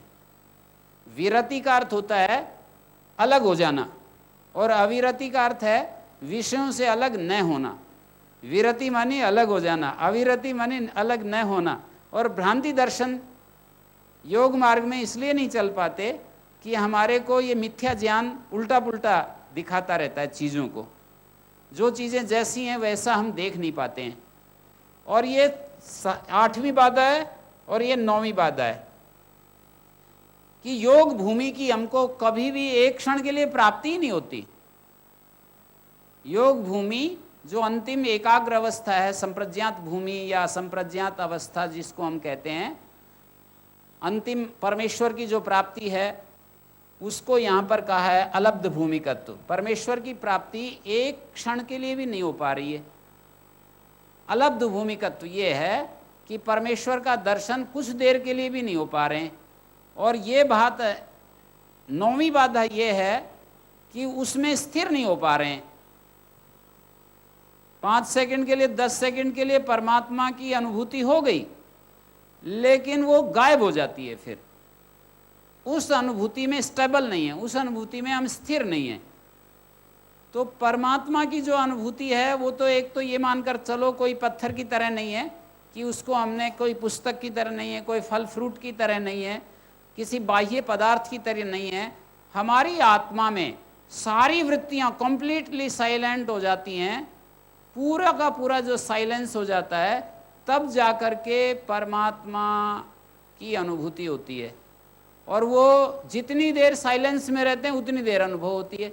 उसके बाद फिर यदि वृत्तियां आ गई, जैसे सूर्य के सामने जितनी देर बादल अलग, उतनी देर सूर्य दिखाई देगा। जितनी देर बादल आ गए फिर सूर्य नहीं दिखाई देगा। ऐसे ही हमारे आत्मा के सामने ये चित्त की जो वृत्तियां आती रहती हैं, चित्त की वृत्तियां जब तक रहती हैं तो आत्मा दिखाई नहीं देता है। चित्त की वृत्तियां हटती हैं तब आत्मा के दर्शन होते हैं। तो परमात्मा का जो दर्शन है, जो आप पूछ रहे हैं, वो हमारे को क्षण क्षण में परमात्मा के दर्शन करने होते हैं। ये कोई कॉन्सेप्ट, कोई कल्पना नहीं है, ऋषियों ने कोई कल्पना हमारे सामने छोड़ दी है। वो तो ठीक है कि भाई जो ये लौकिक विषय में ये बात लगेगी कि प्राप्ति समाप्ति, कोई चीज़ हमको प्राप्त हो जाती है तो उसके लिए फिर आकर्षण समाप्त हो जाता है, और जब तक प्राप्त नहीं होती है तब तक एक एक प्रकार का आकर्षण हमारे अंदर चलता रहता है, प्राप्त होने पर समाप्त हो जाता है। लेकिन ये जो आत्मा की बात है, आत्मा को ऐसे नहीं पाया जाता है, उसको क्षण क्षण में पाया जाता है, पूरी जिंदगी के लिए उसको आंतरिक रूप से। ये बोरिंग नहीं है, मैं आपको बताता हूँ, ये आपको आश्वासन दे रहा हूँ कि ये कोई बोरिंग सब्जेक्ट नहीं हो जाएगा कि ऊब जाओगे। ऐसे तो आप कह रहे हो ना कि ये तो कहीं ऊब ना जाए इसमें, जब इसी का रस आएगा। क्योंकि परमात्मा कोई ऐसा पुराना नयापन, निरंतर नयापन हमारे अंदर लाता है। परमात्मा का अनुभव जो है वो क्षण क्षण में होता है, नया नया हमको अनुभव होता रहता है, रिन्यू होता रहता है। नवो नवो भवति जायमाना, वेद में कहा है कि नया नया वो अनुभव हमको आता रहता है। पुराना में ऊब आती है, वो बात ठीक है कि जो पुरानी चीज़ है उसमें हमको ऊब आती है, पर परमात्मा का अनुभव ऐसा नहीं है कि जिसमें पुराना पर हो, नया नया हमको नया नया क्षण क्षण में नया नया अनुभव होता है। तो इसलिए उसमें घबराने की बात नहीं है। हाँ जी। ओम गुरुजी आपने अभी दो रास्ते बताए। पहला चरण जो आपने बताया कि इसमें आप बाहरी रूप से तटस्थ या फिर उदासीन रहे, और जो दूसरा बताया कि अपने अंदर से दृढ़ स्थिति। तो मैं ये जानना चाहता था कि जैसे अब एक स्थिति में हम बताए अभ्युदय से निरीश्य हम बात आते हैं, तो ये बाहर की स्थिति में हम वो किस तरीके से कार्य करके विचलित ना हो, और अंदरूनी रूप से जो दृढ़ स्थिति है, तो उसमें पहला चरण क्या होगा? या हम बाहर की स्थिति से वैराग्य रहें और कोई कार्य उसके प्रति ना दिखाएं? थोड़ा थोड़ा दोनों तरफ सरकते हैं। जब बाहर से थोड़ा उदासीनता बरतते हैं, वैराग्य अपने अंदर धारण करते हैं, तो उतना थोड़ा सा अंदर सरकते हैं। फिर अंदर को सरकेंगे तो थोड़ा बाहर की तरफ वैराग्य बढ़ेगा, फिर बाहर की तरफ बढ़ेगा तो अंदर की तरफ थोड़ा और सरकेंगे, थोड़ा और अंदर सरकेंगे, बाहर की तरफ थोड़ा वैराग्य बढ़ेगा। ऐसा नहीं होगा कि बाहर की तरफ पूरा एक बार वैराग्य कर लेते हैं और फिर अंदर जा कर के बैठेंगे, ऐसा नहीं होता है। साथ साथ दोनों चलते हैं, बाहर की तरफ वैराग्य और अंदर की तरफ गति, ये साथ साथ चलती हैं। दुनिया से वैराग्य और भगवान से लगाव, ये साथ साथ दोनों बढ़ते रहते हैं। जितना भगवान से लगाव उतना वैराग्य में दृढ़ता आती जाती है, सहजता आती जाती है, और जितना वैराग्य सहज होता जाता है भगवान के साथ जुड़ाव आगे बढ़ता जाता है। गुरुजी लेकिन जैसे मान लीजिए बाहरी रूप से फ्री कर्म तो हमें करना पड़ेगा ना। अब जैसे मान लीजिए अंदर से हम जुड़ रहे हैं लेकिन बाहरी कर्म अब कुछ भी कार्य हैं, तो मैं उसके लिए पूछ रहा था। बाहरी कर्म हमको बाधक नहीं बनते हैं, हमारी इच्छाएं, हमारा ज्ञान बाधक बनता है। हमें अपने ज्ञान को ठीक करना है और अपनी आंतरिक जो स्थिति है, चंचलता है, उस पर उसको चेक करना है, उसको थोड़ा सा स्टेबल रखना है, चित्त की स्थिति को देखना है, उसको स्थिर करना है, उसको प्रकाश पूर्ण बनाना है। बाहर कर्म तो करने ही है हमारे को, तो बाहर के कर्म हमको बाधक नहीं बनेंगे। यदि हमारे को इच्छा है बाहर के कर्म से तो जरूर बाधक बनेंगे, पर बाहर के कर्म में कोई इच्छा नहीं है हमको, और बिल्कुल सहज रूप से हम किसी एक बड़ी शक्ति के लिए काम कर रहे हैं। बड़ी शक्ति आपने यदि गुरु भी मान ली तो भी आपको बाधक नहीं होंगे। आपने कोई इच्छा नहीं की कि मुझे कुछ ज़्यादा कुछ भी नहीं चाहिए, तो वो आपका जो प्रोग्राम है वही आपको आगे बढ़ा देगा। इच्छा जो है वो रास्ते की रुकावट होती है, इच्छा बीच में बाधक बनती है। तो इच्छा को श्रीमद् भगवद गीता में भी कहा कि जही शत्रु महाबाहो काम रूपम दुराशदम। ये काम जो है ना, कामना, काम का अर्थ वो नहीं है काम वासना नहीं, काम का अर्थ है कामना, डिजायर। जो ये डिजायर है यही जो है हमारे रास्ते की सबसे बड़ी बाधा है, इसको किसी तरह से हटाओ तो काम, ये जो कार्य है ये बाधक नहीं बनेगा। इसमें जो प्रथम चरण है वो ये है कि बाहरी रूप से थोड़ा वैराग्य बने या अंदरूनी रूप से थोड़ा दृढ़ हो, मतलब उसमें पहला कदम क्या ले, वो रह गया शब्द। नहीं, वो तो साथ साथ मैंने कह दिया ना, पहला दूसरा है नहीं इसमें। मैंने ये कहा कि जितना बाहर से हटेंगे उतना अंदर घुसेंगे, और अंदर घुसेंगे बाहर से हटेंगे। जो रहट होता है, रहट घूमता रहता है ना जैसे, तो रहट जो है जो नीचे जाता है, जो डब्बे नीचे जाते हैं पानी में, तो वो ऊपर आते हैं और ऊपर वाले नीचे जाते हैं। चक्र चक्र घूमते हैं ना जैसे, तो जो ऊपर थे वो नीचे चले गए, नीचे वाले ऊपर आ गए, ऊपर वाले नीचे चले गए। तो ऐसे ही साथ साथ चलता है। बाहर से हटने का मतलब वैराग्य और अंदर जाने का मतलब अभ्यास। तो अभ्यास वैराग्याभ्याम तन निरोधा, अभ्यास और वैराग्य के द्वारा इन वृत्तियों का निरोध होता है। उसी को मैंने इस रूप में कहा है, अभ्यास और वैराग्य को। ये जो दो शब्द लिखे थे शब्दांतर से, वो बात कही थी मैंने। प्रणाम गुरु जी। प्रणाम गुरु जी। मेरे दो सवाल हैं। पहला सवाल ये है कि जब व्यक्ति मोक्ष पा लेता है तो उसकी सारी डिज़ायर खत्म हो जाती है। जब डिज़ायर खत्म होने के बाद जब वो सेवा करता है और एक नॉर्मल व्यक्ति निस्वार्थ भाव से सेवा करता है, तो दोनों में डिफरेंस क्या है? ज्ञानी की जो सेवा होती है वो ज्ञान पर आरूढ़ होती हैं, और जो ज्ञानी नहीं है, अभी ज्ञान की साधना में लगा है, उसका उतना आधार सुप्रतिष्ठ नहीं है, उसकी दृढ़ भूमि नहीं है। यही फर्क है। उसके अंदर बीच बीच में इच्छाएं आती रहती हैं। कभी भी निष्काम आदमी पूरा ज्ञानी ही हो सकता है। हम प्रेरणा तो देते हैं कि भाई कामना मत रखो, पर कामना कभी छूटती थोड़ी है ऐसे।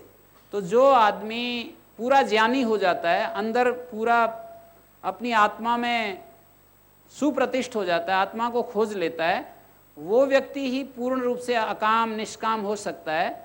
और सामान्य स्थिति में अकाम होते नहीं है, पर जितना हम हो सकते हैं उसके लिए प्रेरणा दी जाती है कि जितना हम कामना को मिनिमाइज कर सकें।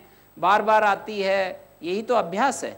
और क्या अभ्यास है कि कामना बार बार हमारे अंदर आती है, उसको हम बार बार एक तरफ करते हैं कि कामना ठीक नहीं है, कामना के ऊपर को वाच करते हैं, कामना को देखते हैं, उसके क्या क्या परिणाम आते हैं, क्या क्या रिजल्ट आते हैं, वो इस तरह से चलते रहते हैं। गुरुजी, मेरा दूसरा सवाल ये है कि जब व्यक्ति मोक्ष पा लेता है तो उसको कोई भी डिज़ायर नहीं होता है, तो उसके बाद जो उसकी इच्छा होती है सेवा करने की, क्या वो भी एक डिज़ायर नहीं है उसकी कि उसके लोगों की सेवा करनी चाहिए, जैसे महात्मा बुद्ध ने किया था? देखिए, कर्म जो हैं वो कई उद्देश्य को लेकर के होते हैं, कई उद्देश्य को लेकर कर्म होते हैं। सांसारिक ऐश्वर्य को पाने के लिए कर्म होते हैं, फेम को पाने के लिए, नेम फेम को पाने के लिए कर्म होते हैं, किसी आदर्श को स्थापित करने के लिए कर्म होते हैं, आजीविका के लिए कर्म होते हैं, और अपने अहंकार को संतुष्ट करने के लिए, तृप्त करने के लिए, संसार में अपना नाम सबके सामने परिचय कराने के लिए कर्म होते हैं। तो योगी के जो कर्म हो, जिनकी डिजायर खत्म हो गई ना, लौकिक इच्छाएं खत्म हो गई, उनके जो कर्म होते हैं वो करुणा प्रेरित कर्म होते हैं। करुणा से प्रेरित होकर के कर्म होते हैं। उनकी डिजायर इस तरह की नहीं होती है जैसे कि उनको कुछ पाना है। दूसरे व्यक्ति के पास वो चीज़ नहीं है और मेरे पास वो चीज़ है, तो इनको भी ये भी दुख से, जैसे कि कोई डूब रहा है तो योगी के कर्म ऐसे ही होते हैं कि डूबते हुए को बचा लेना। वो ऐसे योगी यूँ नहीं सोचता है ना कि ये सब गलती की है, अब डूबता है तो डूबने तो, अपने कर्म का फल भोग रहा है। योगी ऐसे नहीं कहेगा कि अपने कर्म का फल भोग रहा है, डूबने तो डूबता है तो मैं क्या करूं, ऐसे नहीं है। योगी का एकत्व हो जाता है, सारी सृष्टि में एकत्व हो जाता है। जैसे हम अपने शरीर के लिए, शरीर के ऊपर कोई जैसे गंदगी लग जाती है तो उसको हम हटाते हैं, तो योगी भी ऐसे ही सबको अपना ही रूप समझता है, एकत्व में रहता है, तो उसमें भेद तो रहता ही नहीं ना। वो जैसे अपने शरीर के लिए हम जब तक जीवित हैं करेंगे ना कुछ, तो ऐसे ही सारी समष्टि को एक ही समझते हैं, और इसके लिए जैसा हमारी योग्यता है उसके अनुसार हम करेंगे। हाँ जी। ओम गुरुजी प्रणाम। गुरुजी, जैसे आपने बताया अभी वो श्री अरविंद जी के बारे में, वो परमात्मा को तो नहीं जान सकते पर परमात्मा हो सकते, थोड़ा इसको विस्तार से बताइए। हाँ, इसका अर्थ ये है, परमात्मा को जानने का अर्थ ये है कि जब जानने के लिए हमको द्वैत चाहिए, जैसे मैं आपको जान रहा हूँ तो मैं अलग हूँ, आप अलग हो, और जब हम परमात्मा को जानने के लिए जाते हैं, हम का अर्थ है जीव जैसे ही परमात्मा को जानने के लिए जाता है तो वो उसके साथ अभेद हुए बिना परमात्मा को जान नहीं सकता है। और अभेद होते ही पर जानने वाला गायब हो जाता है। जब जीव जानने के लिए जैसे ही कदम बढ़ाया, जिसको जानने के लिए उसने कदम बढ़ाया, तो उसके साथ अभेद हुए बिना, परमात्मा के साथ अभेद हुए बिना हम परमात्मा को नहीं जान सकते। परमात्मा के साथ जैसे ही हम अभिन्नता प्राप्त करते हैं, वैसे ही हमारा तो अस्तित्व ही खत्म हो जाता है उस समय के लिए। उस समय के लिए जब उससे बाहर आते हैं तो हमारा एक अलग अस्तित्व होता है, तो उस समय हम परमात्मा से एक प्रकार से उतने क्षण के लिए अलग हो गए।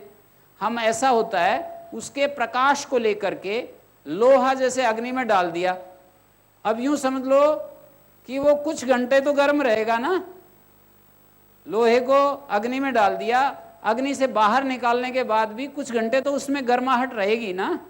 तो इसी तरह से चुंबक के साथ लोहा यदि लगा दिया तो वो जितनी देर उसके साथ रहा, अब उसको अलग कर दिया, कुछ समय तो उसमें वो चुंबकत्व रहेगा ना, फिर दोबारा लगाएंगे। तो लोहे को जैसे अग्नि में डाल करके उसको हम दोबारा दोबारा गर्म करते हैं, ऐसे ही अपने जीव स्वभाव को, जो अज्ञान है जिसके अंदर, इच्छाएं हैं जिसके अंदर, जीव का मतलब क्या है? जीव का मतलब इच्छाएं। जीव का अर्थ है, जीव का अंदर इच्छाएं हैं, जीव के अंदर, ये तो मैंने लिखा ही है, जीव के अंदर कोशिश है, जीव का स्वभाव ही है कि वो जानने के प्रोसेस में है, हमेशा जानता रहता है। ये जानना जो जीव का है, ये है भेद के रखते हुए। जब परमात्मा को जब जीव जानता है तो वो अभेद होने हुए बिना नहीं जान सकता है। सामान्य स्थिति में हम जो जानते हैं ये भेद की स्थिति है, मैं अलग हूँ, आप अलग, और फिर मैं जानता हूँ कि आप बैठे हो यहाँ मेरे सामने, ये एक जानना है। और एक जानना परमात्मा को अपने अंदर ही वृत्तियों से परे जा करके जानना होता है। तो वृत्तियों से जैसे ही हम परे जाते हैं तो अब एक हो जाते हैं, वहाँ जानने वाला और जिसको हम परमात्मा कह रहे हैं वो दो नहीं रहते, वो एक हो जाते हैं। ये श्री अरविंद ने कहा है कि वहाँ पर जो है हम परमात्मा को जान नहीं सकते, हम परमात्मा जैसे हो सकते हैं। बोलिए। गुरुजी प्रणाम। थोड़ा सा अनुभव किया हुआ बात मैं आपसे शेयर करना चाहता हूँ। जैसे कि हम लोग, अच्छे बुरे कर्म क्या होते हैं, मनुष्य हम हैं, ज्ञानी हो सकते हैं, हम तो जान सकते हैं, लेकिन कुछ जानवर हैं जो जो यात्रा में हम लोग गए हुए थे, तो घोड़े लगे हुए हैं, यात्री को वहां पहुंचाते हैं गोमुख तक। कुत्ता है अपने स्वामी की सेवा में लगा रहता है, या कहते हैं, और कुछ कुत्ते हैं जो बाहर में घूमते रहते हैं। तो क्या वो उसके अच्छे कर्म हैं? चूंकि इसलिए मैं ये पूछ रहा हूँ, 84 करोटी जोनी बोलते हैं आत्मा घूमते रहती है, उसके बाद जाकर के मतलब बताता हूँ जी, वही चीज मैं जानना चाह रहे थे। दूसरे हम लोग तो बताता हूँ जी जी, इनको दे दो, ये पूछ रहे हैं। देखिए, ऐसा है कि मनुष्य के अलावा जो भी प्राणी हैं उनके शुभ कर्म तो होते हैं, पर वो काउंट नहीं होते। उनकी एक कुदरत ने एक नेचर बनाई है, उसके अनुसार वो करते रहते हैं। घोड़ा, कुत्ते, गाय, हाथी, ये सब अपने अपने ढंग से सेवा करते हैं। उनकी कुदरत के द्वारा जो सहज उनको ज्ञान शक्ति दी है, उसके आधार पर वो होता रहता है। वो मनुष्य की तरह, उनके अंदर अहंकार नहीं है। पुण्य और पाप बनता है हमारे अहंकार के साथ जुड़ करके बनता है कि मैं ये अच्छा काम कर रहा हूँ, मैं ये बुरा काम करता हूँ। योगी के अंदर भी अहंकार नहीं होता है, पर वो पूरा सचेतन होता है, इसलिए उसके अंदर भी कर्माशय नहीं बनता है, कर्म जो है उसको भी फल नहीं देते हैं। और सामान्य जितने भी योनियां हैं उनके अंदर वो कर्तृत्व अहंकार नहीं होता है, करुणा अहंकार भी नहीं होता है। पर मनुष्य जो साधक होते हैं वो अपने आप में से अहंकार को हटाना चाहते हैं, कोशिश करते हैं कि मैं जो कर्म करूं उसको सेवा बना दूं, मैं कुछ भी न चाहूं इनसे। इस तरह से वो अपने अंदर वो भाव विकसित करते हैं। और दूसरी योनियां होती हैं, वो स्वाभाविक रूप से उनके अंदर वो अहंकार तत्व नहीं है कि वो कर्म के कर्ता अपने आप को माने, और इसलिए उनके अंदर वो कर्म का जो पुण्य और पाप का जो चक्र है उससे वो मुक्त हैं। सहज रूप से वहाँ कर्म होते हैं, पुण्य पाप के रूप में वो कर्म नहीं होते हैं, अन्य योनियां नहीं करती हैं। मुझे एक महात्मा जी बताए कि जो तपोवन में महात्मा जी रहते हैं, उनके बीच में भी कंपटीशन लगा हुआ है कि ये आगे है, ये पीछे है। ये एक बात। और ऐसा ही दृष्टांत कुछ श्री रामचरितमानस में भी आता है कि जब भगवान राम ने बोला ऋषियों से कि तुम अपने पंपा सरोवर में चरण डालो और कीड़े इसके खत्म हो जाएंगे, तो उनके डालने से नहीं खत्म हुए, बिल्ली के डालने से खत्म हो गए। ये और एक चीज और जोड़ना चाहता हूँ कबीर साहब की कि पढ़ पढ़ के जगमुआ पंडित भया न कोई, और 2.5 अक्षर प्रेम के पढ़े सो पंडित होए। तो क्या ये जो हम आपने बताया ये वैराग्य की बात और अंदर की दृढ़ स्थिति, इसकी मास्टर की कह सकते हैं हम भक्ति मार्ग को? ये भक्ति के द्वारा इतना दृढ़ ये जो ज्ञान हमारा है अच्छी तरह पकड़ जमा ले हमारे भीतर भक्ति मार्ग के द्वारा, हाँ ये तो ठीक है। क्या ऐसा मान सकते हैं हम? नहीं, भक्ति के सबसे द्वारा उत्तम भी रास्ता। भक्ति के द्वारा भी ज्ञान स्थिर होता है, और ज्ञान जो जिसको हम कहते हैं कि हम रेचन के द्वारा, नेति नेति की प्रक्रिया के द्वारा, ये मेरा ये स्वरूप नहीं है, हम और अपने अंदर स्थित होते जाते हैं, बाहर के इसको हटाते जाते हैं, बाहर के लिबास को हटाते जाते हैं और अपने अंदर स्थिर होते जाते हैं। इस तरह से हम ज्ञान को अपने अंदर सुप्रतिष्ठ करते हैं। एक ज्ञान मार्ग है, एक भक्ति मार्ग है। ज्ञान मार्ग का अर्थ होता है कि मैं ये नहीं हूँ, मैं ये नहीं हूँ, ये नहीं हूँ, और सहज रूप से अपने अंदर स्थिर होते जाते हैं, बाहर से हटते जाते हैं, अंदर स्थिर होते जाते हैं। और भक्ति में भावना प्रधान होता है कि मैं जो कुछ भी कर रहा हूँ भगवान के लिए कर रहा हूँ, तो इससे भी ज्ञान प्रतिष्ठ होता है। और ये जो है किसी का कोई एग्जाम्पल अब क्या दें, कोई अपने हिसाब से कर रहा है, वो हम जानते नहीं है। 5 मिनट 1 दिन के लिए कहीं गए और उसको जब तक कुछ समय तक हम निरंतर ना रहें तो किसी के बारे में कोई कमेंट करना ठीक नहीं होता है। वो ठीक है, अपने हिसाब से चल रहे हैं, सबको अपना अधिकार है जीवन जीने का। गुरुजी, जो कलयुग के मानव हैं आज के वर्तमान समय के हिसाब से, तो ज्ञान योग के हिसाब से कंपैरिजन की जाए तो भक्ति योग ज़्यादा आसान है और ज़्यादा प्राकृतिक हम लोग के लिए? नहीं, साधन ये मैं विरोध नहीं कर रहा हूँ। जिसको भी 2 रास्ते हैं, इन दोनों रास्तों में एक वृत्ति निरोध का रास्ता है और वृत्ति निरोध के द्वारा हम अपने स्वरूप में पहुँचते हैं। एक भक्ति मार्ग है जिसमें हम भावना के द्वारा, यदि आपको ये इजी लगता है तो उसको ही करना चाहिए, उसी रास्ते से आगे बढ़ना चाहिए। आप अपनी प्रकृति देखिए, अपने अंदर को झांक करके देखिए, और उसमें आपको ऐसा लगता है कि यही रास्ता मेरे लिए है, तो अब सुनने की बात नहीं है दूसरों से इधर उधर। 1000 लोग भी यदि कहें कि नहीं ज्ञान मार्ग अच्छा है, ज्ञान मार्ग बढ़िया है, तो उसको प्रलोभन में आने की जरूरत नहीं है। आपके लिए वो रास्ता है तो उसी पर आप चलिए, अपनी प्रकृति के हिसाब से, अपनी प्रकृति के हिसाब से। अच्छा, एक और प्रश्न है गुरुजी। जैसे श्रीमद् भगवद गीता में जब काम के निरोध का चर्चा होती है, अर्जुन पूछते हैं श्री कृष्ण से कि ऐसा क्यों होता है कि व्यक्ति अधर्म की तरफ बढ़ता चला जाता है, ऐसा लगता है कि कोई उसे धकेल रहा हो ना चाहते हुए भी। वो तो आज हमने भी इसमें पुस्तक में पढ़ा ना कि ऐसी कौन सी चीजें हैं कि जो हम जबरदस्ती ऐसे, तो जब तक हमारे अंदर अज्ञान होता है, जब तक अज्ञान होता है, काम ऐसा क्रोध ऐसे रजोगुण समुद्भव, जो कामना है यही हमारे को धकेलती रहती है। और कामना का प्रादुर्भाव जो होता है वो अहंकार से होता है, और अहंकार का जन्म अज्ञान से होता है। कामना का जन्म अहंकार से, अहंकार का जो प्रादुर्भाव है वो अज्ञान से होता है। ये तो एक सीक्वेंस है, अज्ञान से अहंकार पैदा होगा, अहंकार से कामनाएं पैदा होंगी। हाँ जी। ओम आचार्य जी, मेरे 2 प्रश्न हैं। एक, संसार में रहते हुए इच्छाओं का दमन दुरूह कार्य है, अतः तटस्थता एवं अपने भीतर दृढ़ स्थिति लाने का सरल उपाय क्या किया जा सकता है? दमन करने के लिए तो मैंने नहीं कहा, इच्छाओं का यदि हम दमन करेंगे तो ऐसे दमन करने में काबू में आएंगी नहीं इच्छाएं। ज्ञान के द्वारा ही इच्छाओं को निरस्त किया जा सकता है। हमारे ज्ञान के हिसाब से हमने देखा अपने अनुभव में, और संसार ने भी देखा, आप लोग भी देख सकते हो, आपका ज्ञान बदल जाता है तो इच्छाएं अपने आप बदल जाती हैं। ज्ञान बदलने से इच्छाएं बदल जाती हैं। ज्ञान नहीं बदलता है तो इच्छाओं को दबाने से भी नहीं दबती हैं, वो तो बार बार उठती ही रहती हैं। तो अपने ज्ञान को दृढ़ करने के लिए ये सारे उपाय हैं, श्रवण मनन निधिध्यासन और शास्त्र पढ़ना, ध्यान करना और विचार करना, ये सारे जो उपाय हैं वो ज्ञान को स्थिर करने के लिए। ज्ञान जैसे जैसे हमारा निर्मल होता जाता है वैसे वैसे इच्छाएं अपने आप चेंज हो जाती हैं। कि ज़्यादा उपयोगी चीज़ नहीं है, इसलिए इस डिबेटेबल चीज़ को हम थोड़ा एक तरफ करके रख सकते हैं। ये जो है ये इसमें हमको डिस्कस करना पड़ेगा कि इसके पीछे क्या है, और इससे हमारे को साधना के जो जीवन में एक क्यूरियोसिटी है, एक प्रकार की ये उत्सुकता है कि ये कैसे हो रहा है, वह कैसे हो रहा है। हमारे जीवन के लिए यदि पता भी लग गया और कैसे होता है पता भी लग गया तो हमें लाभ क्या होगा। बस इतना ही है कि हमारे को अपने वर्तमान जीवन के इस रूप को हम देखें कि कहाँ दुख आ रहे हैं, कहाँ कष्ट आ रहे हैं, कहाँ बाधाएं आ रही हैं, उनको समझें और अपने आप को स्वस्थ, प्रसन्न, आनंदित रखने के लिए जो कुछ हम कर सकते हैं उसको हम करें। हाँ जी, कौन पूछ रहे हैं?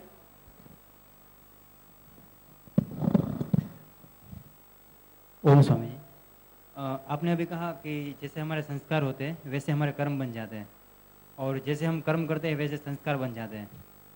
तो यदि हमारे पिछले कर्म या संस्कार बुरे हैं तो उनको रोकने के लिए क्या किया जा सकता है? नहीं, यदि ये हमको समझ में आ रहा है कि हमारे संस्कार बुरे हैं तो ये काम तो शुरू हो गया है। हम यदि ये समझने लग गए हैं कि ये गलत है तो काम करना शुरू कर दिया है। मैं ऐसा कहता हूँ कि जिस दोष को हम देख लेते हैं तो देखना भी एक काम करना है उसके ऊपर। हमने उसको उसके ऊपर वर्क करना शुरू कर दिया है, समस्या समाधान की तरफ चल पड़ी है। तो इसलिए उसमें चिंता करने की बात नहीं है। यदि हमको दोष दिखाई दे रहा है, पिछले जन्म में हमारा कर्मा से कुछ गलत भी है, पर इस समय यदि हमको दिखाई दिया तो हमने उस रास्ते पर प्रस्थान शुरू कर दिया। हम खोज करेंगे। मनुष्य ऐसा प्राणी है कि वो खोज करेगा, वो देखेगा, उपाय खोजेगा, ढूंढेगा और वो अपने उस रास्ते को धीरे धीरे करके खोज ही लेगा।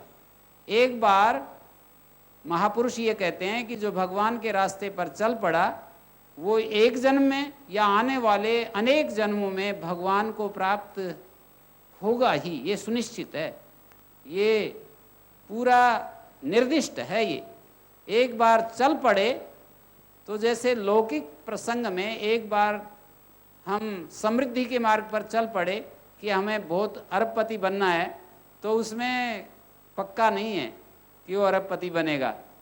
लेकिन भगवान के रास्ते पर जो चल पड़ा, भगवान पर रास्ते पर चलने का अर्थ होता है अपनी इंद्रियों को मांग, अपनी इच्छाओं को समझना, अपने मन और चित्त वृत्तियों को समझना और इनको शांत करना। ऐसे एक रास्ते पर चल पड़ा तो उसको जरूर लक्ष्य प्राप्त होगा। तो आज हम यही विराम देते हैं। ओम शांति शांति शांति। अब आप सभी स्मार्टफोन यूजर्स अपने मोबाइल पर संस्कार के प्रोग्राम का आनंद ले सकते हैं। फ्री डाउनलोड करें संस्कार ऐप, जिसमें है भजन, आरती, लाइव इवेंट्स, संतों के प्रवचन और पंचांग। संस्कार ऐप, हमारी संस्कृति, हमारी विरासत।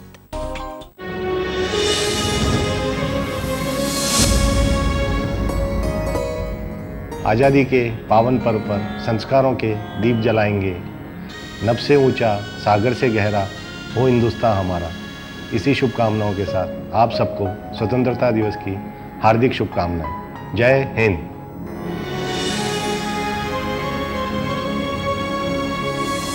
रूठे रूठे मेरे सजना कैसे उन्हें मनाऊं, जब खाने में मैंने डाला आर प्योर का गरम मसाला। प्यार लुटाया सैया जी ने, जगी प्रेम की ज्वाला। सबका राजा आर प्योर मसाला।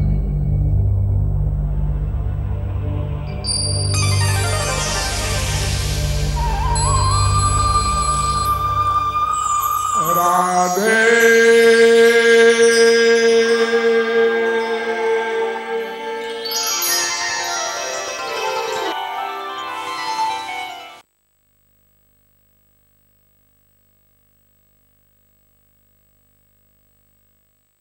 देखिए, हमने एक छोटा सा ये दोहा बनाया है